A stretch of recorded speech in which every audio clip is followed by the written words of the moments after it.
वित्त मंत्री द्वारा इंश्योरेंस में हो रही मिससेलिंग और धोखाधड़ी को लेकर चिंता व्यक्त की गई है। उन्होंने कहा है कि बैंकों द्वारा हो रही मिससेलिंग चिंता का विषय है।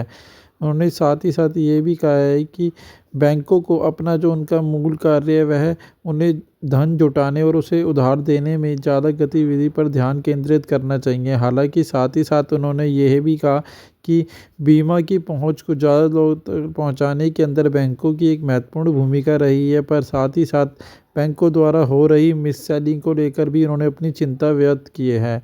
हाल ही में हुए एसबीआई बैंकिंग और इकोनॉमिक्स कॉन्क्लेव 2024 में बोलते हुए उन्होंने ये सब बातें बोली हैं। साथ ही साथ उन्होंने यह भी चिंता व्यक्त करी है कि वास्तव में मिससेलिंग के कारण ग्राहकों के ऊपर अप्रत्यक्ष रूप से उनको उधार लेने में हो रही लागत में भी वृद्धि हुई है। साथ ही साथ आईआरडीए के प्रमुख देवाशीष पांडे द्वारा भी उन्होंने कहा है कि बैंकों के ऊपर लोगों का बहुत ज़्यादा भरोसा है और उन्हें इस भरोसे को कायम रखने के अंदर अपनी जिम्मेदारी को निभाना चाहिए।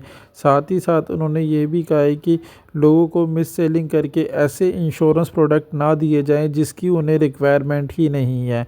इसलिए यदि अगर आप किसी भी बैंक से इंश्योरेंस कवर लेती हैं तो सबसे पहले अपनी ज़रूरतों को ध्यान में रखते हुए भी अपने हेल्थ इंश्योरेंस और लाइफ इंश्योरेंस पॉलिसी का चुनाव करें, क्योंकि अगर आप वर्किंग है तो उस कंडीशन में आपके लिए सबसे उपयुक्त अगर कोई इंश्योरेंस कवर रहेगा तो वह टर्म इंश्योरेंस ही रहेगा।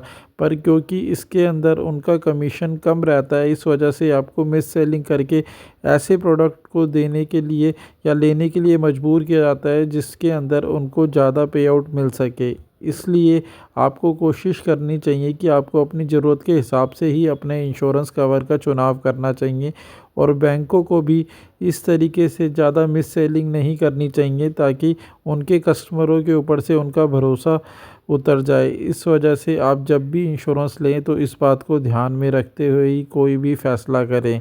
दोस्तों, आशा करता हूँ मेरे द्वारा दी गई ये जानकारी आपके लिए उपयोगी सिद्ध होगी और यदि आपको वीडियो अच्छा लगा हो तो प्लीज़ इसे लाइक शेयर करें और चैनल अभी तक आपने सब्सक्राइब नहीं किया है तो प्लीज़ इसे सब्सक्राइब करें। धन्यवाद दोस्तों।